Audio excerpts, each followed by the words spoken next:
Yo, what's going on YouTube? It's Dan or Daff here, joined again by the wonderful Connor. Hello guys. Wolvrne. Wolverine. Connor, You said Wolverine. Daff or Dan and then just said Connor. Yeah. So in today's podcast, we've got a couple of topics we're going to be covering. There's some stuff that I want to talk about. Connor's got some stuff that he wants to talk about. We're recording this shortly after the first one, but they'll be posted every Monday. I just wanted to slide that in there that every Monday we'll be posting these to YouTube, and then as the future progresses, we'll figure out where we're going to be posting them. But yeah, That's another topic that we'll speak about today. I just want to say thank you as well, because the first podcast was actually received very well. It's been just a lot less than 24 hours, and we're already like pushing 100 views, which is massive for a channel we've just made. And for the first video, I know it's only small in YouTube sense, but for us, that's like we're pretty proud of that. Yeah, for our first video. Yeah, we just started this straight off the bat yesterday. We just wanted to do something a little bit creative, something different from the usual videos that you'd obviously see on mine and Connor's channel, which is consists of Call of Duty stuff. Obviously we'll talk about that in the podcast because it's a big part of our lives, but I just thought this was a really cool idea, and I'm glad that it's received so much good feedback. Yeah. So, did you want to kickstart us, Connor? Did you want to talk? We're going to talk about the first topic we wanted to cover was the history of gaming, not in Call of Duty terms, but in how games have changed, and obviously over the last like 15 years, games being popular and stuff. What's been trending on Twitch and what's been popular on YouTube, especially in these recent months. The games have changed a lot. What do you think about that, Connor? Well, you've got to think gaming's been around for around about 35 years, and I'm 27, so obviously let's rule out the first 3 years of my life. Maybe I didn't play games then because I'm, young whippersnapper, couldn't pick up a controller, but that's a big portion of my life that I've spent gaming, like 24 years ish that I've been gaming, and that's a big majority of how long gaming's been around. I say it's about 35 years since like so what were the first game? We're talking like Pac-Man days and like really you had like early, what was it, Pong and stuff like that. Like Pong, the very simple games like before consoles were even a thing, like Atari, and then you had like the SNES and the NES, and then the Sega Mega Drive and the Dreamcast and stuff. But talking a long time, but the majority of that time we were growing up. So 90s was like big for gaming. We're the perfect example of like people who grew up with that generation of gaming. Like obviously there's people born 15 years ago that have still grew up with the gaming, but we've seen it progress for the longest time. Obviously people in the 80s have seen it born in the 80s, sorry, that saw it start and continue to progress. But like I said, it's 23, 24 years of my life I've been involved in some sort of gaming atmosphere. Like I remember having some of the oldest consoles, like you said, the SNES and the GameCube. What else would we have? Sega Mega Drive, Nintendo 64. Yeah, all types of the like. There's no like I can just download a game on Steam now, and it took me a minute to download the 6 gig file. When back in the day I'd have to open this big fucking plastic case and bring out this cartridge, blow the bottom of the cartridge, make sure there's no dust in there. You got to slam it into the top of the and SNES, it's crazy how that's changed. And then it went from that kind of era and plugging a big fucking block into the bottom of your Game Boy to then discs. And then you'd have the problem with discs getting scratched and the laser burn. I mean, we still use the worst thing now. Yeah, we still use discs now, but obviously it's progressing so fast that holds God knows how many games I've got on Steam and Epic Games and all these other Origin, all these other game. What's the word I'm looking for? Like launchers. Yeah. Yeah. So, but it's how far it's come. Like how mad did we used to get? Like, you kick your Xbox by accident, you fucking disc ruined. You got to go out and buy a new one. You're always worried if you laser knocked burned it.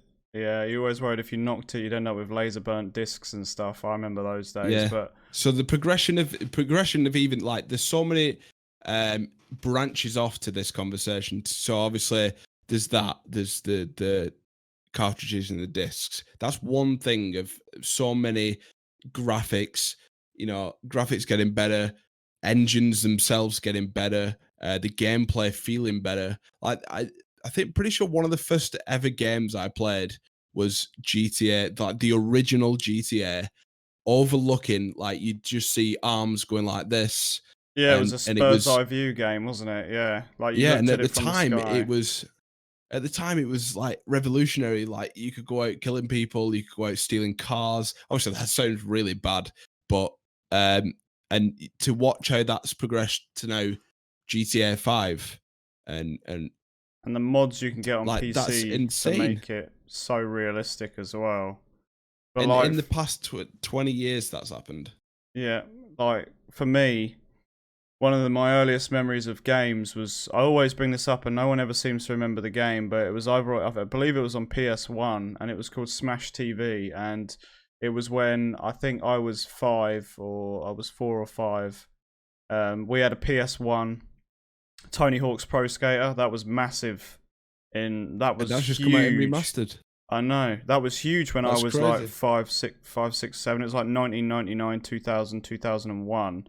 Those are my earliest memories of video games. Like 1999. Like I remember as I was getting a little bit older, the first console me and my brother owned that was ours, we got in Christmas 2001 or 2002. We got GameCube and we played like Mario Kart Double Dash, Metroid Prime. When it was called FIFA Football, like FIFA Football or whatever it was it called FIFA Football? Or was it just called FIFA? I don't think it was called FIFA, was it? The oldest FIFA I had was, I think I had like FIFA 97 or something like that. I had one of the 90s ones. Yeah, I think I'm pretty sure. FIFA, I think I had FIFA 99 on my granddad's PC, on my granddad's computer at the time, and FIFA 2000. Yeah, FIFA 97, that was the one I had, because I remember it was like a Newcastle shirt on the front. But I remember we had the GameCube and I remember the GameCube discs were literally like this small. They were tiny little round discs. They weren't even like a full. Yeah, because the GameCube itself was such a small console.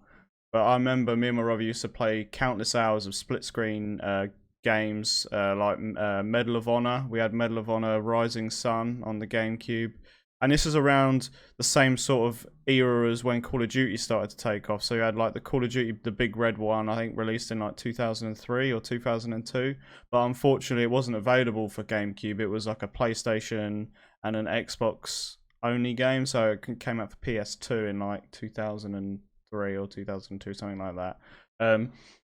But some of my earliest memories that we had a GameCube, and then the following Christmas, me and my brother got Game Boy Advances and Game Boy Advance SPs, and then we got Nintendo DSs each, and then obviously the era of Xbox came. We didn't get an Xbox 360 straight away. Me and my brother, I didn't get one till a couple of years after they came out. Yeah, I had the original Xbox Arcade, the one that came with no. I'm on about like the Xbox original console. Before. Yeah, Mike had one. My sister's dad. They had he had the Xbox Crystal, the limited edition, the one that had like a clear case. And I used to sit down and watch him play countless hours of Halo with like his friends, because at the time he was my age, a little bit younger. So I used to watch him play Halo, and then Halo 2 came out, and then he transitioned onto the 360 as soon as it came out, and that's where I fell in love with that console, with the Xbox. But I mean, in terms of like consoles, me and my brother, we didn't really miss out. We got quite a lot. We played most of the handheld consoles, and then obviously the Nintendo Wii was massive, like as a family console. And then that was huge. I think after the Wii is when I sort of moved just to playing the 360, and I didn't play any of the later consoles, like you had the Wii U, then you had like the PS4 and I didn't get an Xbox One until like 3 years after it came out because I was so. Yeah, I was quite late to it as well. Yeah. Yeah, I think we both. So let me ask you that this is a good thing to sort of branch into. Younger generation now, talking sort of 3-year-olds and up, playing with their iPads constantly. I suppose you've seen it as well, because it kind of triggers the fuck out of me.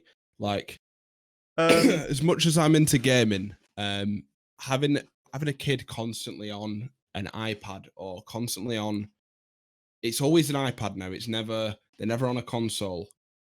You never really see them on consoles.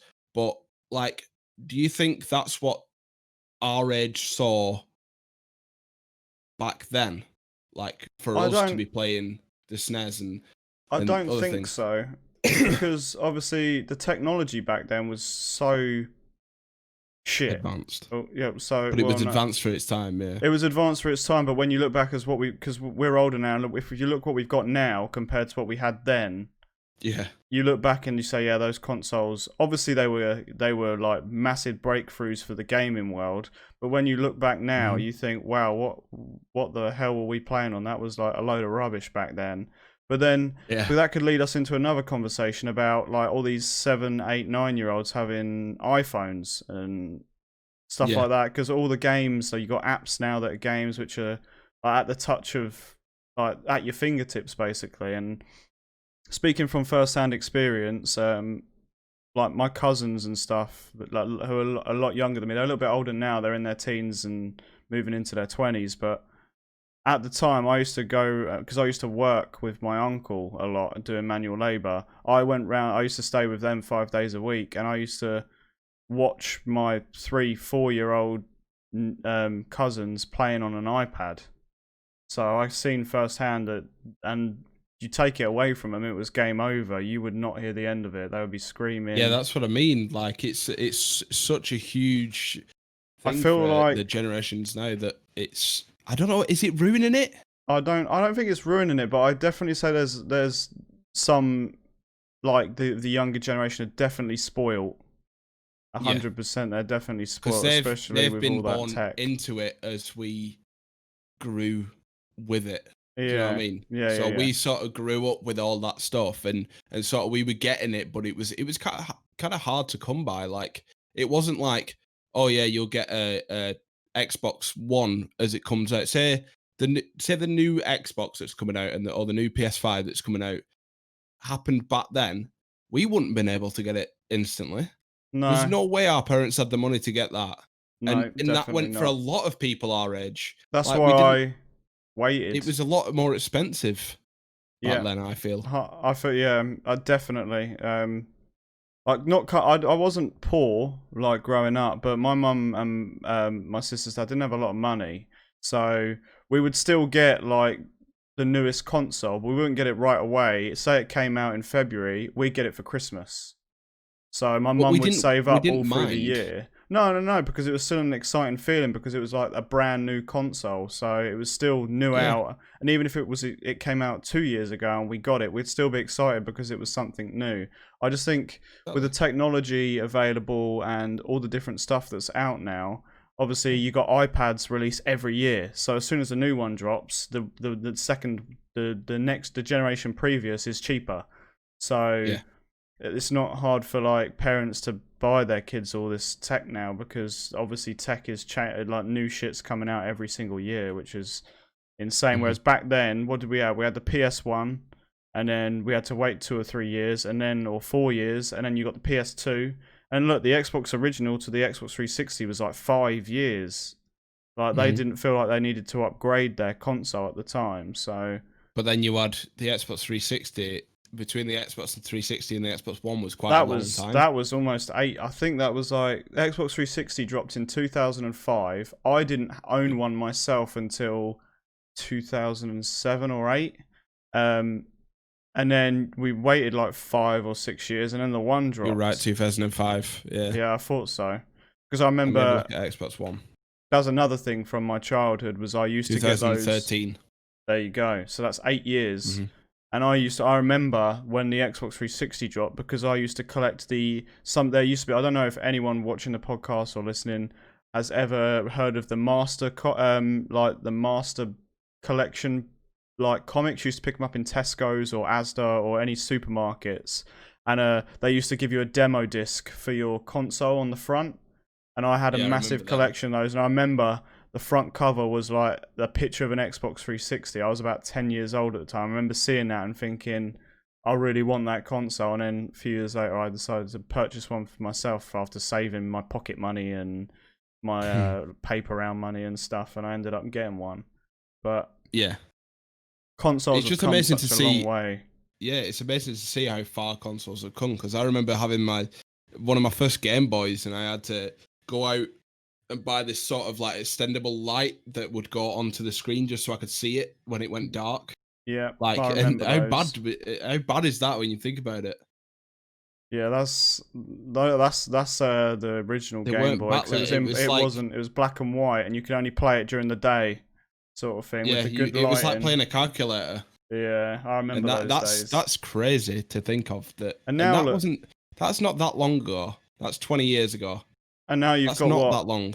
The Nintendo Switch, which plays on a tiny screen. You HDMI it to your telly, and it's all of a sudden in 1080p quality. And it's a handheld. There's no such thing as device. 1080p back then. No, there wasn't. It was all. In fact, having my first Xbox 360, it was still plugged into a standard definition TV, red, white, and yellow cables. There was no HDMI cables back then. We didn't have widescreen tellies. This was before. Do you remember the whole going digital thing? I remember when that happened, and everyone's TVs had vaguely digital. Yeah, vaguely. Yeah, you have to remember you're that little bit older than me, so I'm a little bit behind. It wasn't that long ago. It must have been 15 years at least. I was in high school, so that's about 15 years ago actually. Holy shit! Yeah, 15 years ago when I started high school. But I remember that happening. I don't remember the whole going digital thing, but I remember bringing us on to another subject, still to sort of do with gaming, is that I still remember when we moved to the house, one of the first houses that I remember moving into as a kid. I think I was 4 or 5. It was the year 2000, so I would have been about 5 years old. And I still remember... No. It's the one before that. But I remember growing up, and I remember being about 5 or 6, and like my mum getting the first dial-up internet connection hooked up for our desktop PC in our living room. And I still remember, like as a kid, playing all like the mini games on the computer, and if the phone rang, the internet would disconnect. That's a throwback. The dial-up noise. That was. Yeah, and it was AOL internet back then. Yeah, it was, And AOL's... What is AOL? Is AOL changed to anything now? Or? I think they were bought out, and I don't know if they still operate. I think you can still get, like, AOL internet stuff. Is it still a thing? I don't even know anymore. Carphone Warehouse on it now. Yeah, see, and Carphone Warehouse has been a thing for, like, over 10 years, so... Yeah, but for any... For any American viewers, AOL is like what was like the original one of the biggest internet providers in the United Kingdom. So it was what pretty much every household had before. It was American as well. Was it? Its headquarters was 770 Broadway, New York City. Oh, so it was an American company, obviously. Yeah, and then we had British Telecommunications, which is BT, which is still a thing. BT, yeah. But yeah, I don't want to sort of branched off at that point. Yeah. To separate providers, because they don't have Virgin Media or anything like that. They have what is it, Cox Internet, Verizon, is it Verizon? Verizon, and AT&T. They have AT&T as well, and they have T-Mobile still. We don't have that here. We don't have that anymore. It's EE, isn't it? It's Orange and T-Mobile combined to make EE. But we're branching off a little bit from what we were saying. We'll go back to the history of consoles and stuff, but I like I say, with consoles and stuff, I think I had pretty much every mainstream console growing up. And then I got to an age where, obviously, when I turned 16, 17, and I had a job, I was buying my own stuff. And then that's when I started to get into PC gaming, like I wouldn't say I was into PC game, but I had a laptop and there was a few PC games I would play, like just simple mini games and stuff. I don't think I can remember any. I think there was a game called Robot Minions I used to play in like my second or third to last year in high school, if you like, while I was still gaming Call of Duty and stuff on the side when I had my first laptop. RuneScape was another big one. When I first transitioned onto my own laptop in 2007, I think me and my brother got a laptop for Christmas that year, and we branched into the PC gaming world of RuneScape. We got lost in that for a couple of years, while I was still playing Call of Duty on the side as well. But it's crazy to think that like how RuneScape is also still super popular in the gaming industry. It's huge on Twitch and YouTube. I still see it everywhere on my Twitter timeline. Everyone still plays it. I don't know. It's just some games just seem to stick around forever, don't they? Like you got Minecraft. Minecraft's been going for over 10 years now. I'm gonna say 2000. Well past 10 years. No, I'm gonna say 2009. 2009. I think. You're right. 2009. Yeah. Yeah. 11 years. Still a long 17 time. for Bear. Yeah. Yeah. Huge amount of time, and it's still obviously just as popular. Minecraft Mojang was bought out by Microsoft a few years back. Because I remember when they launched Minecraft on the 360 back in 2012, and which is something we can go into now, as they've just purchased Bethesda. Bethesda, yeah, big Doom, which is a huge. Is it Doom, Quake, and some other games? It's kind of crazy to me. A lot of stuff, yeah. Doom is a game I didn't dip into until recently. I actually only completed Doom when I first got this gaming computer. So about 2 years ago, I completed the I don't think it's the original Doom. It's just called Doom PC. I'm pretty sure it's the newest one. I'm not sure, but I've only recently completed that game, and it's a fantastic game. I had a lot of fun playing Doom when it came out. When I got it on my computer, it was a really fun game to play. But it's crazy to see all these big conglomerate companies purchasing like each other, if you like. Like you had Epic Games. How far's like sort of the industry is huge. That there's huge companies that are buying into that, because you got to think Microsoft, before gaming was a thing, was just a PC company. It just made PCs, and PCs at the time were to do, stuff on Excel. They were for work. They weren't anything to do with gaming in the slightest. No, not in the slightest. I mean, you had like Solitaire and like mini games and was it Minesweeper? Yeah, Minesweeper. And you had what was that? You had the pinball machine game as well. Pinball. Do you remember that? Yeah. That's pinball. A throwback. That was good. I used to lose countless hours on my mum's computer when I was a kid playing. Well, you got to think that how far gaming's coming now, to the point where big companies like that. Obviously, Microsoft got into gaming anyway. With making it with the Xbox and whatnot. Yeah.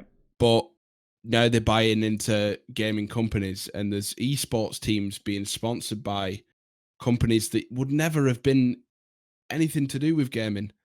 Yeah, like I agree. If it wasn't a thing, like, and they're just buying into it now, and it's crazy to see how far and how socially acceptable gaming is becoming. Oh yeah, I 100% agree. I'm gonna branch into a different conversation now, because I know from my point of view, I moved out from a very young age at 16, and gaming's if I'm bringing it up to people, some people don't understand it. Doing what we do, making videos, doing streams and stuff like that, it's socially acceptable now because of how many people do it, and it's becoming a bit more mainstream. But there's that majority of people that still don't understand it, and I've got friends that get hard time from their parents because this is all they do. They want a game and they want to make videos or stream or anything like that, and they get in so much hassle, and the parents are always on the back, and their friends are calling them like losers. And like, what's your thoughts on that, Dan? Like, what do you think so they should do about that? So when I was growing up, we'll just use this as an example. So obviously I was very much an outdoor kid when I was younger. Even when I had an Xbox and I was playing games and stuff, I'd still go out with my friends down the park and we'd still go and play football. We'd still go and like mess about down in the woods and shit like that when I was a kid. We always used to, like, when I was like 10, 11, 12, 13, my mum started letting me go like out on my own and stuff, as long as I had my Nokia brick on me at the time, as long as I had my phone on me and she could contact me and let me know when. Yeah, well, no, I think mine was an older one than that. It was like it was like this long, and it was like fucking in like this fancy fucking like sleeve case. But when I was a kid, my mum, whenever like I used to have my friends come over and knock on the door and ask if I was coming out, sort of thing. Like my mum would be like, "No, he's upstairs playing Xbox. He said he doesn't want to come out today."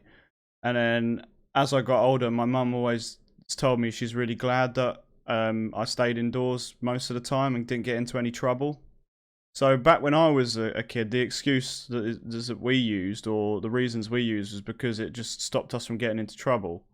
Like, because my brother used to get in trouble all the time going out as a kid, like going playing knockdown ginger, stuff like that, going knocking on people's door, running away. But yeah, I'm glad I sort of stayed indoors a lot as a kid playing games. But my opinions nowadays, I think because it's becoming so common, and I think that these kids get the mindset that if they play games a lot, they can be successful. I'm not saying that's not the case. So many young, so many young people do it. Yeah, I'm not saying that's not the case. I'm saying it's a very small percent of people that actually make any success on YouTube playing games or on Twitch playing games. It's very, very, very small. I'm not saying not to go out and chase your dreams. If you want to be if you're good at a game and you've got a niche and you really want to show how good you are, if you're good at streaming and you want to pursue it, by all means chase your dreams, do what you want to do. But if you find yourself getting demotivated over playing games, or your parents are telling you and it's making you uncomfortable and you're not happy with the situation you're in, if your parents are saying, no, you shouldn't be playing games, you should go out and find a job. This is my opinion. Listen to your parents, but only with your free time go and play games. Like, if your mum's like, say you're like a 15, 16-year-old kid and your mum's like, right, you need to go out and get a part-time job. Listen to what she's saying, because you will love the independence you get when you go out and get yourself a part-time job and you start making your own money. That means any money you earn, whether you have to pay rent for your mum or you have to buy your own food, any money that you have left you can put back into gaming. I'm not saying put loads of money into your setups and to your stream, and you've been streaming like a year and you're not getting anywhere. Hard work will pay off and people will see it.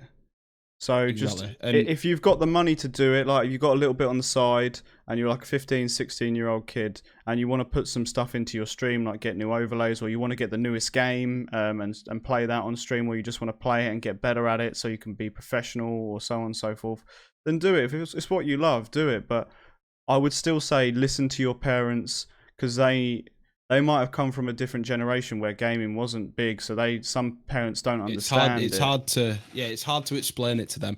But just sit down and show them. I would sit down and show them. 100%. If you're in your just pushing into your 20s and you're still doing this and you're trying to make it full time, but you haven't gone out and got a job, I do believe that is a mistake. Unless you are doing really well at it, that is a mistake, because you've got to think, if I'm, say, hypothetically, I didn't have a job. I'm in my 20s. I'm playing video games every day. That nearly happened, actually. We'll touch on that another time. But yeah, I'm playing video games, and then you go out when you find someone, you get kicked out from home, or not necessarily kicked out, but you want to move out, and you can't move out because you can't get a job because you've got no experience to show them what you did. Like, I can't go out there now.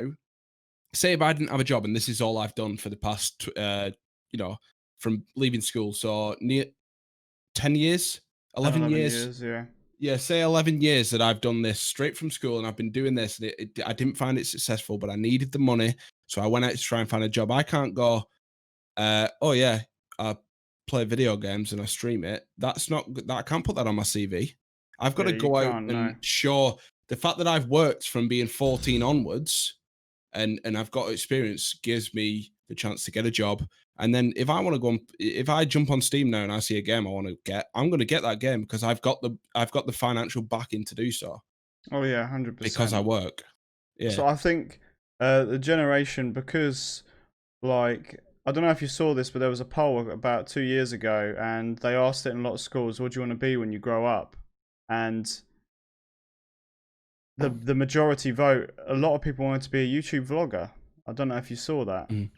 So that brings me to another point, which is sort of related to the because YouTube and all these like free video websites and streaming websites are becoming so mainstream now because the industry is so big. It's more kids are seeing it and thinking that they can do it. I'm not saying they can't do it. I'm just saying that for a majority, it's probably an unrealistic goal, especially if your parents don't understand. So a while ago, so I'm talking when I was 17, I did, I'm not embarrassed to say it, but I did a Minecraft YouTube channel for a little while. And I don't even know if I told you this, Colin, this was quite big for me. I had Machinima at the time reach out to me and a friend. And I actually had to, because I was under 18, I had to actually get my mum's permission to do it. And she didn't understand. But I asked her if it was okay if I could do it, but she had no idea what I was talking about. She had no clue. She didn't understand. So I sat down with her. I showed her some videos of some other people doing it and what it involves and how it's going to benefit me and stuff. And she didn't agree with it, so she didn't let me do it. So I didn't do it. And a couple of months later, funnily enough, I turned 18. I got a job, but I could be in a completely different situation now, looking back. But yeah. Obviously, if anyone doesn't know who Machinima is, Machinima was a huge YouTube partnership situation, company. And it's sort of what grew. I'm pretty sure FaZe was involved in Machinima at one point, weren't they? They did it was Top Notch Multimedia was partnered with Machinima, stuff like that, doing like COD Shot of the Day, Halo Shot of the Day. They did loads of different videos on their channel. It was a huge gaming. Yeah, it was a huge gaming thing. Back then, YouTube was a completely different scene. Yeah. You could have your own overlays on it. It was a strange time to see it now and then and go back to the. I'd go back there any day of the week. Like YouTube was good back then. YouTube was brilliant. Without branching off, back to the subject. It was so I didn't end up doing it. I turned 18. I got a job. Started working. I was playing a lot of Call of Duty at the time as well. It was when I got my first job as an 18-year-old working behind a bar. And it was as I started getting older and I started earning my own money and being able to do what I wanted, buying my own consoles, buying my own monitors, buying my own computer. It's now easier for me to explain to my parents because I'm older.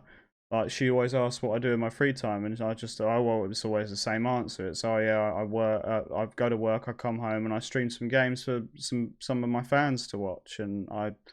But us as a generation, 10 years ago, when all of the gaming industry really started kicking off, and it started getting bigger in the scene, it was a lot harder to explain, whereas I can guarantee most parents of a kid who's 13, 14-year-old, they're probably more involved with their child's life because YouTube is so big, and they probably see their kids watching all these YouTube vloggers and these streamers playing games and stuff.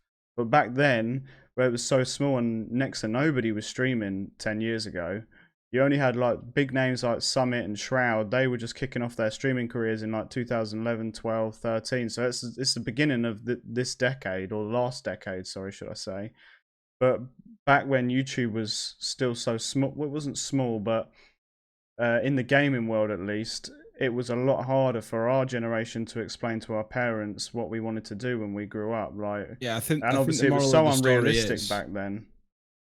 The moral of the story is, don't be afraid to explain it to anyone. Like, currently, me and Dan are both in relationships, we're both engaged, and this is something that I brought up so early with my fiance.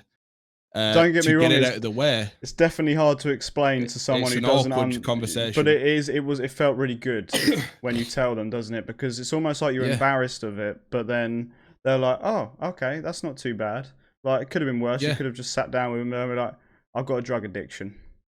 I mean, it could be like that, but it's not. It was Zoe understood so quickly, and she loved it, and now she's involved with it with me, which is like even better. There's a gaming setup right next to Dan.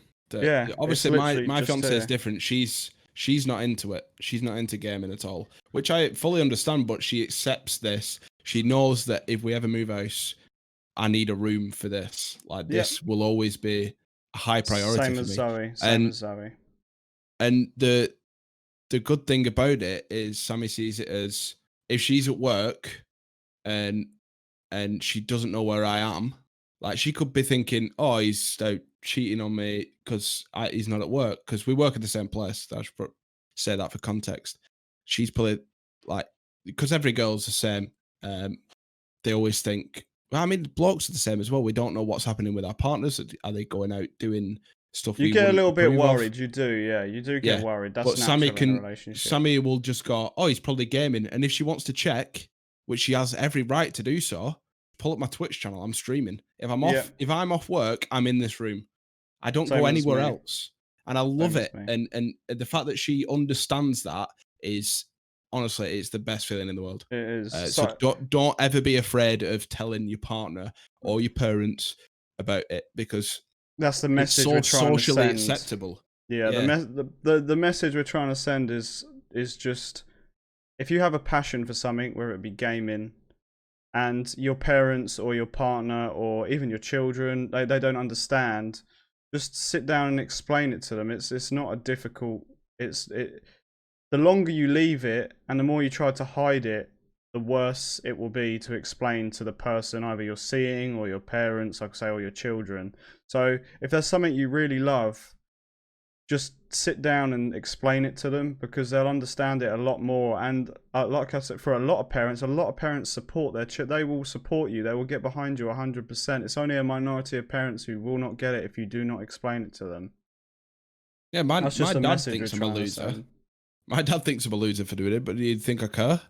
Like I'm of age of where I can do whatever I want now. Exactly. I come in here and my dad thinks I'm a loser. My mum doesn't understand it, but I've never had to explain it. She knows I'm happy. So Sammy's parents, a mum, she's always making sly digs at like, oh, on your computer again. And I'm like, yeah, brush it off, whatever. You're not coming around today because you're on your computer. I'm like, yeah, because it's my day off. I'll do whatever I want. Yeah. And see, my mum's that's just something you'll always have them people that are like, oh, you fucking loser. Yeah, 100%. There'll always be a man like, my mum understands it and she gets it, but it's as soon as you mention there is money involved, then they're happy for you, as long as you're making a little bit of money. I mean, that comes with time, obviously. But as a summary, we're just talking about what's socially acceptable. Never be afraid of it. And never be afraid of never be afraid of sitting down with someone and explaining to them what you want to do or what you do. But we'll branch off into another topic. This is one that I'm quite heavily interested in. Connor's probably going to ask me some questions because it's something that what's going on.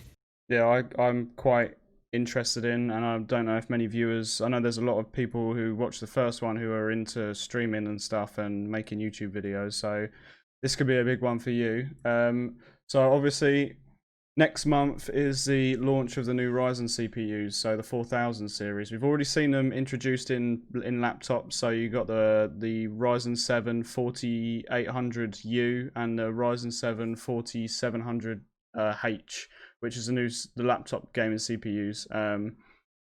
But the new CPUs that are coming out, obviously we haven't had much information. We've had a few benchmark leaks, nothing worth talking about because the leaks are never accurate. They've not been accurate for Ryzen in a couple of years. But we've got, so for people who know their computers and stuff, you obviously had Ryzen Zen, then you had Ryzen Zen Plus, then you had Ryzen 2. This is the architecture in which they build the CPUs on. And then you had Ryzen 3, which is the new one that's coming out this year. And AMD are due to talk in their keynote speech next month about what's coming and what sort of price to performance we're going to be getting, how much of a performance increase it is over the last year's, which is the CPU I have. I have a Ryzen 9 3900X, and I believe Connor's got the previous gen, I think the 2700X. Ryzen 7 2700X. That's in my gaming PC, yeah. Yeah.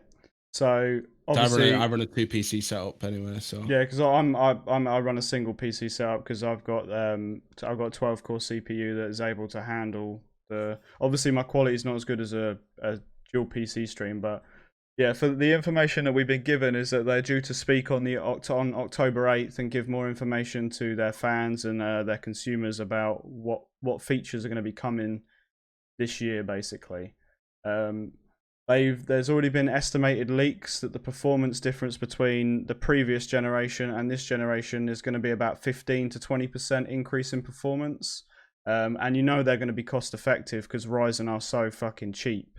They will always beat Intel because they make cost effective CPUs and they make them more available for people who are working to build a computer on a budget. They always cater towards I wouldn't say they cater towards the working class people who work normal jobs and stuff, so who are always working with a budget, like myself, for example. But I'm just reading through some of the bits they got coming, and they've got quite a lot on here, to be honest. There's quite a lot. I had a little read of it a couple of days ago. This was posted 8 days ago is when I saw it online. And so they're bringing back 8 core, 12 core, and 16 core. And I believe they're going to probably drop another like 32 core Threadripper type CPU. Jesus. Yeah, so it's going to be the Threadripper obviously be the more expensive of the drop, which is kind of crazy. But I think they're looking at around for the 8 core, you're looking at about £299, which to me is crazy considering Intel's 9900K is still over £400. And the performance difference is slightly less, like maybe 5 to 8% less than Intel. Because if you remember, Ryzen shits on Intel when it comes to like benchmarking, doing workloads and stuff like that. But Intel beats Ryzen all day in gaming. But they said this year that it could be AMD that get the crown for gaming with all the leaks and stuff that's been going on. But yeah, I just wanted to touch on that because there's a lot of people who are interested in PC parts and PC gaming, and what if you're building a computer, what do you buy this year? And I'd say for anyone who's building a computer and they're starting to thinking about buying the parts now, I'd say just wait until Ryzen drop their new line of CPUs, and Intel are going to drop another line as well at some point this year. Because we're in quarter 4. I was just going to say they break the years down. You have Q1, Q2, quarters, yeah. Q3, Q4, and AMD normally drop in Q3, but it's a little bit later this year, so it's going to be Q4. So, which is still super interesting. It means obviously they've worked really hard this year to bring the performance, but also at a really good price for consumers to buy them. So I just had a thought while you were talking then, Dan. Obviously, when we're making these podcasts, we're always thinking of ideas for this new channel we've started. Mm-hmm. So an idea I thought that Dan could maybe work on is a budget PC on current parts. If you've got the money kind of PC. If he does videos teaching you how to build these perfect rigs that you wanna do on a budget, on a not on a budget, up and coming. When the parts come out, what you should get. Just leave it down in the comments. I'm sure a lot of people will actually enjoy that kind of content. Because we're always thinking about ideas for this channel. It's going to be a gaming / tech related channel anyway. Obviously, these podcasts are going to be every Monday, and then we're going to try and get at least one video up as well during the week. Yeah. Might not be every week, but the podcasts for now, I'm hoping we'll keep those set in stone for a little while. We'll do them either it'll be twice or 4 times a month, hopefully. And then any tech videos we do in between, obviously, we'll try and post a video each separately from the podcast, maybe once a month. So at least you're getting anywhere from 2 to 6 uploads on this channel a month. Yeah, because I want to stay consistent as possible. I'm going to be doing streaming on a budget, and whether running a 2 computer setup is a good idea. I'm going to do that one with Dan because I know the new stuff that's coming out might take over the fact that you might not need to run a 2 PC setup. I know a lot of people don't. For me, it's a lot easier. I find it a lot easier. Like right now, this mic is plugged into my streaming PC, and like my what else is my headset is plugged into my gaming PC. So it's a weird. It's something you'd have to wrap your head around, and we'll do videos on that. And I'm thinking it could be very beneficial for a lot of people. Oh yeah, 100%. Streaming on budget, videos, that kind of stuff. So like, yeah, without getting too much into it, like a lot of people think you need $2,000 to build a top of the range streaming and gaming PC. You really don't. There's some good tech available out there, and with all these, you don't need the newest Ryzen CPU. Going back to what I was talking about, you don't need it unless you have the money for it. And yeah, you're more than welcome to go out and buy the top of the range. But there is still some good CPUs out there which are cheap, and there's graphics cards out there which are cheap, and there's power supplies out there that's cheap, motherboards, RAM, so on and so forth. Now is a really good time to get into building a streaming PC or a gaming PC because of all these new drops. Everything's going to come down in price. But when I do my own separate video, I'll get into that. We always notice that prices start decreasing when new tech's coming out because the newest stuff is going to be the center of attention, and all the older stuff will be pushed to the side a lot of the time. And also, the whole battle between Ryzen and Intel is fantastic for other gamers because they're trying to beat each other on price, but also at the same time trying to beat each other on performance. So it's fantastic for people who are trying to build computers because everything's cheap and everything works incredibly. So we'll definitely be touching on some videos like that. It's crazy to think that like just a few years ago, not even 3 years ago, 4 years ago, that AMD couldn't even touch Intel on CPUs, and now we're at a point where AMD are only less than 10% performance away from being better. That just baffles me. So if you're it's such a good time. We were saying this in the podcast in the previous episode that it's such a good time to get into gaming right now because tech is so new. Everything's coming out super cheap, super affordable. There's so many different options now. Like we said yesterday, PS5, Xbox Series X, Intel's new CPUs, Ryzen's new CPUs, Nvidia's new graphics cards. Everything's going hand in hand in the gamers world right now, and everyone seems to be everyone's having a good time because we're at a point in time now where tech is getting more affordable and people can afford to go out and make a really good gaming PC for a really affordable price. It just baffles me.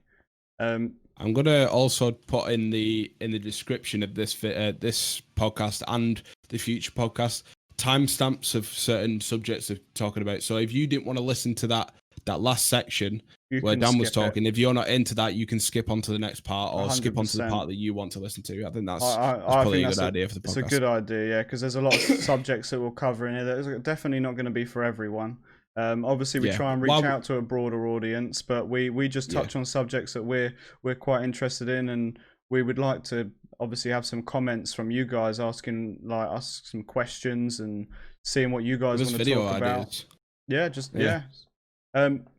Should we transition into another topic? We just want to talk about we got some other topics. We got SBMM. Obviously, we touched on that in the last episode, and we've got the future of this show topic to cover. And then obviously at the end, we're just going to read some comments on the previous episode. And I mean, the future of this show, we could sort of still talk about that now because we've sort of covered the basis of it.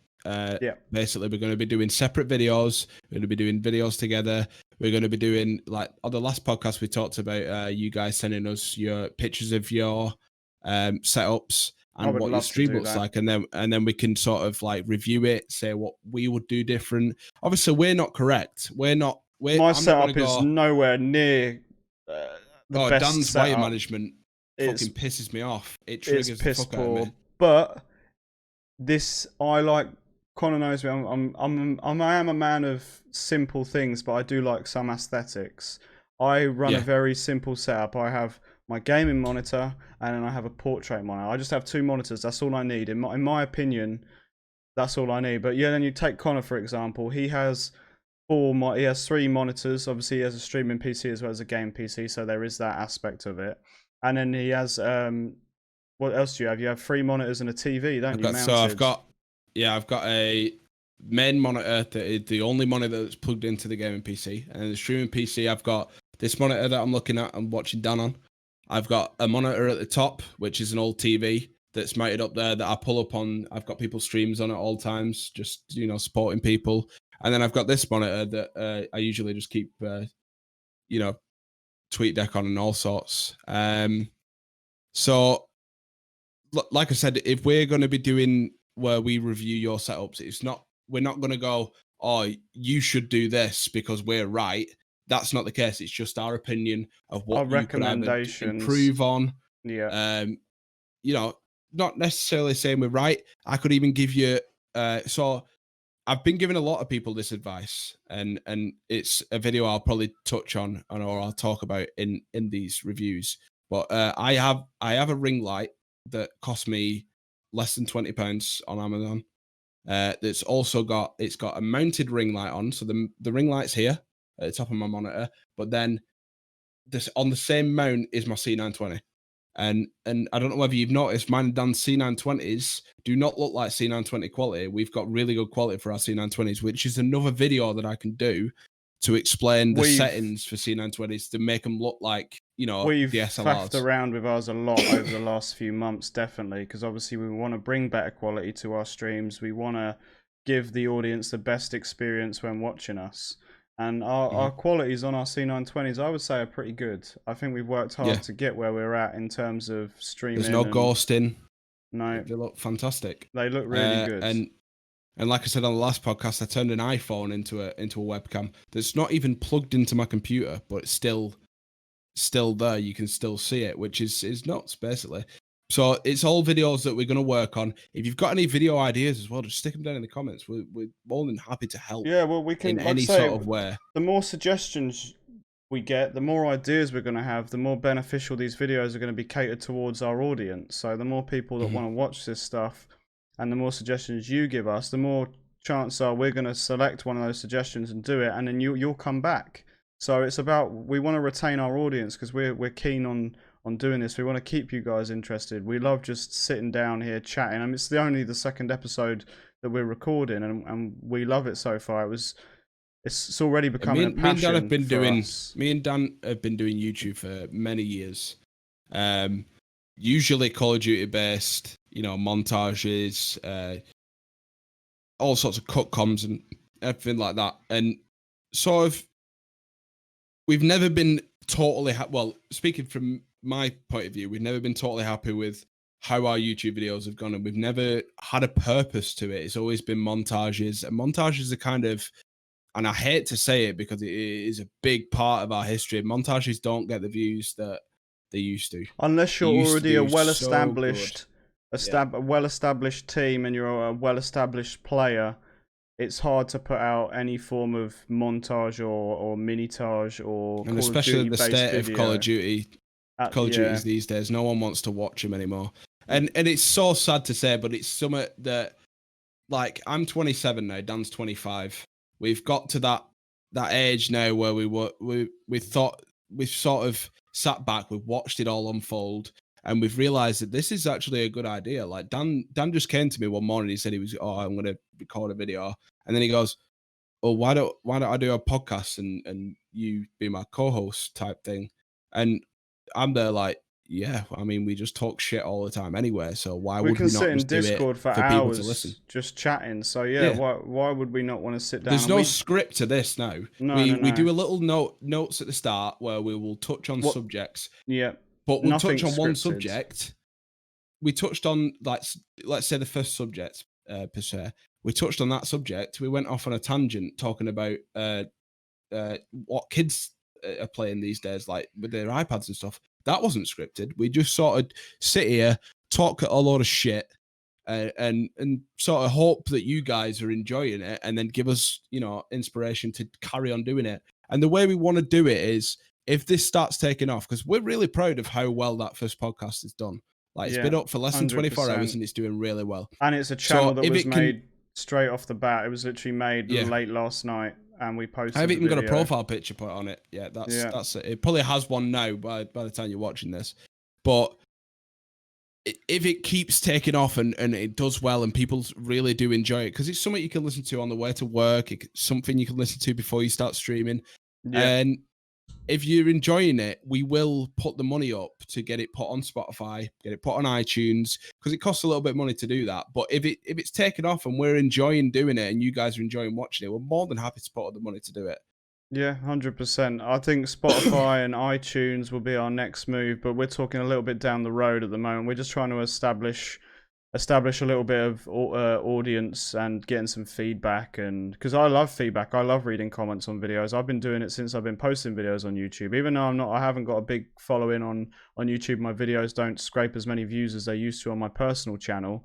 I still sometimes go back and read some of the comments because they're so motivating, some of those comments, especially on some of the Call of Duty video posts, and even some of the, when I moved away from Call of Duty for a little while a few years back, and I was posting almost 2 or 3 videos a week of just talking about games and talking about my personal life and talking about what I do for work and stuff like that, and I was getting loads of good feedback and people were enjoying the content. This is basically like that, but I'm just doing it with one of my best friends, which is even better because we've got so much in common. We can just bounce off each other. We can talk about shit. If you want a subject that you want to hear about and you want to hear our opinions on, just let us know what that subject is in the comment section down below. We just like that has just sparked chatting. Another idea in my head, and now we're going to go off onto another tangent. So we've talked about the future of the channel. That's perfect. Right. This conversation that I've just thought of, Dan just said one of his best friends. And that's crazy to think about because I'd imagine it happens a lot. I know it happens a lot. I've got a lot of good friends through gaming. Me and Dan met in around about 2013-ish. It was just before. It was just after my 18th birthday. Yeah, and that was May 2013. I think we met. So because I just started working at the pub. We met in a Call of Duty 4 sniper lobby. Now, think about that now. So, we met all them years ago. With distance, me and Dan have only met each other once. We've met each other in person. I've met Zoe. And we had a great time. I stayed for like a week or something like that. Yeah, you came down for a week. Paintballing. Yeah. And it was really, it's a really good time. And I think a lot of parents will worry about this kind of stuff because it's meeting someone from the internet. But we always spoke on Skype and all sorts. I think it was more the fact that we're adults now, so we made that decision ourselves. But there are a lot of young kids out there who make friendships on, say, for example, Fortnite at 11, 12 years old. And what Fortnite's been out 3 or 4 years now, and they're now moving into their late teens, 16, 17. I understand that from a parent's point of view because they're under the age of 18. They're going to meet a stranger they only know over the internet. But obviously, my mum knew about you because we talked all the time. We would talk every day. We still do. We still do. We talk as much as we can with work schedules and stuff. And the mental thing is it's so this whole community of gaming is so. It's such a good thing to have happened to the world, honestly, because Dan will be one of my groomsmen at my wedding, and that's crazy because I met him online, and 15, 16 years ago, you probably couldn't have said that. You can't go, oh, I'm inviting fucking Jono from my COD 4 lobby. Like he's gonna be at my wedding with his fiance, 100%. I've already called it. I've got. Hang on. I think it's just you that's coming to the wedding that's from the internet. Anyway, so I've got Dan, and then I've got my other friend Adam, who I met in college, and Adam is actually someone who put me onto the Call of Duty scene. So it's all interlinked, and Adam still plays with us today. And he's settled with a family. He's got a great life. He's got a girlfriend and 2 kids, and has a lovely 3-bedroom house that's around the corner from where I used to live. But Adam brought me into this community, and him bringing me into this is the layers of it. It's social networking, isn't it? You meet so many people, you network with. Think about how many people we've met online over the last 10, 12 years, and how many people we've spoken to, and how many people we still speak to. But I've met people, like there's people who I still know when I first got into the Call of Duty scene and started making videos on my old channel. That unfortunately I no longer have access to, and I can't get the videos from. I'd love to get some of those videos back, but an example of that is one of my friends, Alex, who I still occasionally speak to, who he was one of the first people I ever met in COD 4, and that was in 2008. And he's still on the. He's moved away from the Call of Duty scene a few years back now, about three years ago. And he plays competitive Fortnite, but we still chat. And I mean, I'm not as close to him as I am with Connor, but there was a point in time where there was like 4, 5, 6, 7, 8 of us who talked every day for a good 3 or 4 years. I'm also good friends with Alex. As soon as you said Alex, I knew who you were talking about. Like the layers of this. So you've got to think about it like this. So Adam got me into this community. I met a couple of people, Crit being one of them. Crit, who we still talk to today. And Ollie then as well. Ollie was another one I met before. Ollie was friends with you, yeah. So then we've all joined as friends again, and then like Dan knew Alex, and then I met Alex. Neil was a good example. I met Neil. Introduced you to Neil. I met Neil as soon as he came over from PlayStation 3. He was huge on the Call of Duty scene on PS3. He was one of the biggest montage makers and one of the best players on PlayStation to move over to Xbox. I remember meeting him, and I remember saying that like I knew of his Tages, like I'd seen them. Obviously, there was next to no chance we were ever going to speak because he only played on PlayStation. And obviously, he made the transition, and I've been good friends with him now for just a little bit longer than I've been friends with Connor. And it's crazy to think. Neil was someone I used to watch before I met him. I fanboyed over Neil. That's crazy to say. And now he's one of my good friends, and that's how good the whole gaming and internet scene is. Like we can network like we do.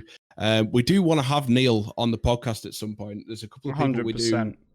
We want as guests. We want Blackouts on. We'll get a few people from the COD scene, and then we just want to bring on some of our friends as well, and we want to talk about general life experiences and. If anyone has suggestions, on who you want to see on the podcast, I know it's only just starting out, but some people might want to come on and we just chat shit. Like if we get Blackouts on, we get Neil on, we get a couple of them on at the same time. Echo Guy V, who else we got? People like that, and we get them all on. I'll message Scope, see if we can get Scope in as well. See if Scope's interested in Scope would be good. So we're actually good friends with Scope. I'd imagine anyone watching this knows who Scope is. We've been friends with Scope for. He is the biggest Call of Duty player on the scene right now. Like he's about to get into Fez. Yeah, he's huge. He's Fez 5's going on right now. He's built a really good brand with Scope around for years. Yeah, we've known him since GT. I've known him since 2011, 2012-ish. And COD 4 lobbies, COD 4 lobbies, and we were quite big with him on when GTA dropped. Do you remember when GTA dropped? We were constantly playing games. Well. Yeah, Ghost came out the same year as GTA. But yeah, so it'd be nice to get Scope on the podcast at some point. But, obviously, very very busy guy. So 100%. But we'll use our social networking that we've all the knowledge we've got over the years. We'll reach out to some people. Obviously, we're not a big podcast, but having some big guests on would be quite nice, and just to sit down and chat with them about their lives, and especially someone like Scope, who was always he wasn't shunned, but he was always like it's something to do with parents. Going back to what we were talking about earlier, someone his dad didn't believe video games he could make a living, stuff like that. We could get his opinion on stuff like that and talk to him about. You've got to think of it this way as well. Going back to meeting people online, Scope met Chiefs, who very good friend. They live together now through Call of Duty. Met in a COD 4 lobby, and now they live together and are creating content together. Now that's crazy. That's so insane to see, and it'd be a fantastic story to get onto the podcast just so we could talk about something like that. Yeah, 100%. So any suggestions of anyone else you'd like to see on the podcast, even tweet them this video, and get him to give it a watch. Tell them which bit it is that if they want to join the podcast. Like I say, we'll put a timestamp on every little section that we've talked about, and so you guys who obviously we cover a lot of topics on this podcast, and I don't blame everyone for not listening all the way through. It happens. Some people might only want to hear a small section. Yeah, the podcasts we do are quite long because we just like to sit down and have discussions about stuff that's going on in the world, or stuff that's happened in the past or stuff that we're going to be doing, stuff like that. So there will be things in this podcast that you might not want to listen to because you're not at all interested, which is completely understandable. I do a lot of watching and listening to podcasts, and there are bits I skip through. It's a common thing. Everyone does it. It doesn't hurt me if people skip over me talking about the Ryzen CPUs. That doesn't bother me because I know that there is only a small audience that might want to hear about it. But we just wanted to cover it anyway because it's big news. It's huge right now in like I say, in the PC gaming world right now.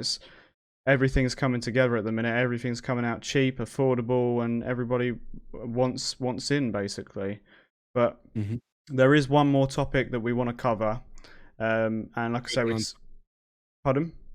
How are we doing on time? We're just over at the hour mark now. Okay. We won't speak on it too much, but yes, we want to talk about SBMM. So we touched on it a little bit yesterday, and I spoke about it in Cold War, but we want to talk about it through the ages of COD and how much it's affected. About saying that it's been in COD since about Black Ops 2, was it? Let me just pull up the tweet. I'm just gonna search it. Yeah. Right. So yeah, we're just talking about SBMM. We're just about to go into just some stuff about it because obviously we touched on it about it being in Cold War yesterday, or in the previous episode. Big factor of why Modern Warfare hasn't done as well. I still think, from a developing standpoint and from a games company standpoint, Modern Warfare was one of the biggest successes in their line of games. In terms of when you look at it as in a case of money. But obviously, for the community that we've been a part of for the last 12 years, a lot of people voice their opinions on Twitter and on social media pages and Reddit, Facebook, all sorts of stuff. I've seen people mention those 4 letters on multiple different media platforms, social media platforms. And it's something we want to talk about through personal experience of actually playing these games over the last 10 years. And I remember a time, like I say, in COD 4, and then you had World at War, then we got Modern Warfare 2. There was no SBMM in those games. I'm 100% sure that there was no SBMM because I felt like it was just randomized. Like you get in a game, you get a bunch of easy kids to play against, you slap them around the place with whatever gun you're using, but then the next lobby, half the lobby back out, and then you get a 6-man sweats join, and then you get shit on. And the games were so different. Every game was so different, and you'd have more fun because it was random. But moving through the Call of Duties up until I didn't play much Black Ops 4 online, so I don't know if that was SBMM. I didn't play much. I know Infinite Warfare was definitely. It didn't feel SBMM. That game felt quite fun and easy to play. Modern Warfare Remastered didn't feel like there was SBMM in that game, and if it was very toned down. And then the previous game before that was Black Ops 3. I never played that game online, really. I think I've played it maybe a few times on stream in the more recent years. But yeah, I just feel like SBMM's got to a point now where if anyone picks up a game and they're somewhat good at it, especially Call of Duty, if you find that you're quite good at the game, you'll find that you get punished a lot in Call of Duty if you're good at a game, especially if you snipe. Because obviously, and I think going back to what I said yesterday, how I can get 3 games of absolute shit, and I'm getting shit on, like lasers across the map, like playing like I'm playing against like Clayster and you know, pro players, yeah, 100%. And then I get one game where I'm absolutely shitting on everyone. We did it last night. We jumped on Modern Warfare last night. You found it really hard, and I'm slapping everyone. I had got like 40 kills in God knows how long. But then when the game ends with Modern Warfare, I think the big issue with Modern Warfare is you lose everyone you just played with and you start a fresh lobby. So say if I got an easy lobby and I want to stay in that lobby because the people in it are absolute, you know, thumbless idiots. And then the next game I'm getting against the sweats again because it just refreshes the lobby. Now I think that was the worst decision Modern Warfare made. And I think that decision was. I think that decision was made solely around the SBMM aspect, because you've just gone into a game, you've dropped 40 kills, and your score per minute is through the roof. So it now needs to find you a lobby with players of the same score per minute, so you can go in and be in a lobby with people who just have got a similar score as you, or because it's skill-based matchmaking. Obviously, that's what SBMM stands for. If anyone didn't know, it's skill-based matchmaking. So your level of skill from that game is so much higher now because you've just absolutely shit on everyone. So now you're going to get matched in another lobby with people with a similar skill level. Yeah. So now you're either going to get shit on, or you're going to be complacent in that lobby, and that lobby isn't going to be fun. You're not going to be able to hit clips, or you're not going to be able to just have an enjoyable gaming experience, because SBMM is such a huge factor. And I solely believe, for me personally, the experience of jumping on Modern Warfare now versus the experience of jumping on COD 4 back in 2010 or 2009 is a totally different. It's not as enjoyable as it was. I don't know if that's an age thing. I don't know if it's because we got a little bit older, but I'm adamant that it's nothing to do with age, and that it's just to do with the overall gaming experience on Call of Duty now. And it really upsets me to see that the game has come to that, because it's a series I fell in love with and I've built friendships on, and been able to chill in a game lobby and chat to people with mics. Now, you get on Call of Duty, you get people in game chat being so toxic that you can't even stand to have a mic plugged in. You're just being shouted at, abused, and it's just... And that's always been a thing, though. Like, Modern Warfare 2, like, a different breed. It has, obviously... As time's gone on, the game's become a lot less enjoyable on a personal experience level. I know there's a lot of people who are still thoroughly enjoying Modern Warfare, and I'm like, kudos to those people who are still hitting clips and enjoying the game and getting those good lobbies and having a fun time playing. I have the utmost respect for you, but for me, on a personal level, I feel like that game is done now. I played it last night for the first time on multiplayer in a long time, and I had the worst time. I had a terrible gaming experience. I was getting angry. I know I shouldn't let games get the better of me, but that was just, it was not fun. I spent most of my time trying to get out of spawns and trying to find people who were camping. I'd just get beamed 24/7, and it was just... It's a mix of the SBMM, swapping lobbies, and the time to kill on ARs and stuff, and it makes for the worst experience for people that have, you know, put time, money, and effort into this game, and it's upsetting. So hopefully 100%. Cold War is different. They say that SBMM is in Cold War. It does need to be toned down a hell of a lot from the alpha. The alpha was a very uncomfortable experience. I'm not saying get rid of it. I'm saying keep your lobbies, so you just you stay in the same lobby. Which you do. Yeah, for the alpha. We'll see. Yeah. We'll see again. Tone down SBMM. You don't have to get rid of it. I don't want to play against complete brain deads, because then it starts another argument of standards. Your clip's not usable because you're playing against thumbless idiots. Yeah. But then just tone it down. Just have it as like you're both as good as one another. You're not a sweaty mong. You know what I mean? It's like you can't have it that far. Too far. Going back to like the tweet that was tweeted out by one of the developers of the older games, called Martin Donlan on Twitter. We'll put the tweet up here. Yeah, we'll put the tweet up on the screen. He put someone else tweeted out, and he quoted the tweet, and the original tweet said, "Make a fun COD, you don't need SBMM. COD 4, no SBMM, revolutionary game. Modern Warfare 2, no SBMM, the fans loved it. Modern Warfare 3, no SBMM, fun as fuck. BO2, no SBMM, amazing game. If you make the game good in the first place, it doesn't need SBMM. That's what ranked players for, hashtag SBMM." And he quoted the tweet saying they all had SBMM. So obviously, SBMM back then was so toned down and so soft that you wouldn't really notice it. And there was also the aspect as when you joined the game, you'd stay in that lobby until you leave.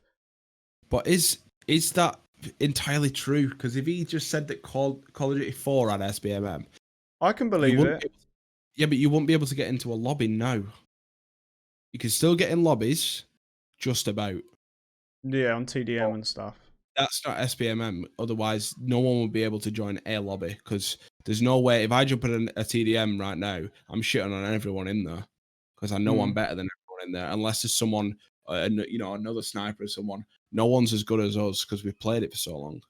Yeah, people who played. Yeah, from a standpoint, yeah, I get there are a lot of. We're probably better than the majority on COD 4 just because of how many years we put into it, but. I can sort of believe maybe there was SBMM in COD 4 when the game was thriving, but now it just merges you into a lobby with as many people as you can connect to. So if there's only one TDM game going on, it's going to try and merge you into that game. But back when there was, say, 100,000 people online playing it, it probably did find a soft way of putting you into a game with people of similar ranks or similar kills, sort of thing. Not so much a score-based thing, because score was very unrelated back then. You just come out of a game and you'd see a little score next to your name, and if you had the highest score in the game, you were at the top of the pre-game lobby. But I suppose as time's progressed, Call of Duty has got a lot more competitive though, from like a professional standpoint. Like BO2 was the first game to have league play, and why would they not just have that league play? Maybe that's what he was on about. Maybe SBMM was in league play and that's it. Like that would make sense. Why would you put it into casual playlists? That's what I'll never understand. See, I'm happy for them to leave SBMM in if it's toned down, because and obviously as long as you still have the option of staying in that game.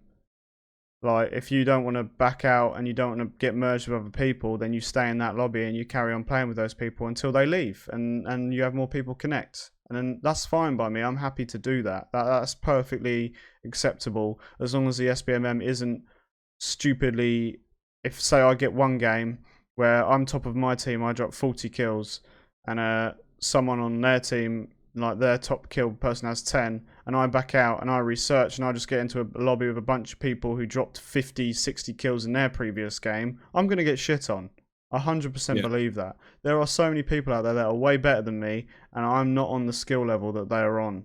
So it makes it hard, like I was saying in the previous podcast, it makes it hard for me to enjoy. It made it hard for me to enjoy the alpha, because after the first few games, just when I was just getting to grips with it, I started getting merged with people who were on another level. I don't understand it, and I'm happy for them to leave it in, but please tone it down. That's all I got to say on SBMM. I just want it toned down or completely take it out. Either way, they've got to do something for us as the community we are. They have to. I know they won't, because like I said in the previous podcast, we're a minority, but it would just be nice to have some sort of satisfaction of joining a game, being able to not top frag, but being able to have opportunities to get more kills and be in a situation. You've been playing top fragging.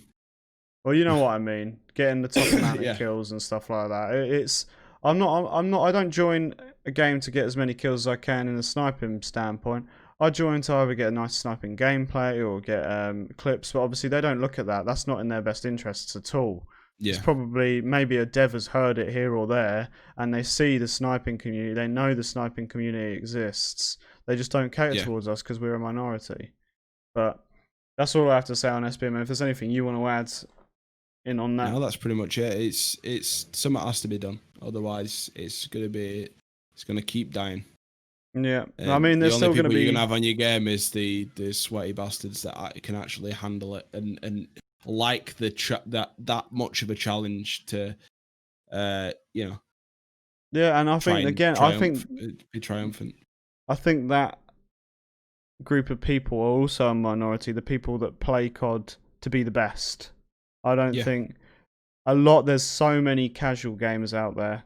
Like, I've seen myself now more as a casual gamer. I don't see myself as like, unless it's a game I really love and I want to grind and I want to be the best or I want to get better. Like, say, for example, Warzone. That's the only game, and maybe a little bit of Valorant a while ago. But other than that, I play all the other games I play for just casual gaming, like just to chill out or just to have a good time. Call of Duty for me is not a game I want to be competitive at. It's a game I want to enjoy and stream and have fun with people watching. But then again, now that's the creator in me just wanting to make good content for people to watch. Yeah. I mean, there's so many different aspects they have to look at. They have to look at so many different aspects because they know for a fact they're never going to please everyone. In all the years they release these Call of Duty games, they will never be able to 100%, 100%. What's the word I'm looking for? 100% satisfy the majority audience. There's always going to be each communities that are complaining about something in the game, and they can't please everyone. They have to please the majority because they're the people that pay for the game, that play it for what it is. If I can figure it out, because I know it's possible, we'll do a poll on this section of the video so you guys can vote on what you think should happen with SBMM. Yeah, should it be removed? Should it stay in, or should it be toned down? We'll put a poll in. Or should it stay the same? If there's any of you guys out there that actually enjoyed the alpha all the way through and didn't care about SBMM and you were having a good time. And did enjoy Modern Warfare. Yeah. I'll put a poll into the video. We'll figure it out. Okay. Yeah, that's fine. But I think that's all we got to touch on. This is slightly longer than the previous episode, but there's some bits that we're gonna cut it down a little bit just so you guys don't get drained out by our voices, and we'll remove some bits for you. But yeah, I appreciate anyone who's come out to listen. Thank you for sticking with us if you've made it this far in the podcast and listening to our opinions on the topics that we've talked about today. We've had a lot of fun talking about some of the stuff. Doing this. These are a lot of fun. If I had it my way, I'd film 3 or 4 in a day and just get them done. And what we've done is we've recorded one yesterday, which was the first episode. We're recording today's episode, which is going to be for next Monday, and then tomorrow morning we're going to, my last day off, we're going to get up early again and record. We're going to do another one. We'll have some more topics to talk about and stuff. We'll come up with some ideas. Like I say, the more suggestions that you leave us in the comments for future podcasts, the more ideas and the more relatable topics we can talk about. So you guys can have discussions in the comments. Just jump in the comments. Let us know what you want to see. Any future videos for this channel, because this channel is going to be. We're going to put a lot of time and effort into this channel. Anytime that we've got free. That's other than streaming, we'll be creating content in this channel, and I think we could really do a great thing. 100%. I believe we could do something with this, and like I say, we've both been around the gaming audience long enough to know that, and long enough to be confident enough to make these videos and sit down and just enjoy a general conversation, general chatting. But did you want to sign us off, or shall I sign us off? I've got okay. I'm really your co-host, Dan. Okay, all right, okay. Well, maybe one of these episodes you can sign us off. But thank you very much for listening and watching. This has been the Deja-Brew podcast, episode 2. I hope you enjoyed all the topics we talked about today, and we hope to see you return for the 3rd episode. But yeah, thank you very much for listening, and we'll catch you in the next one. Appreciate it, guys. Thank you. See you later. Thank you very much. Bye.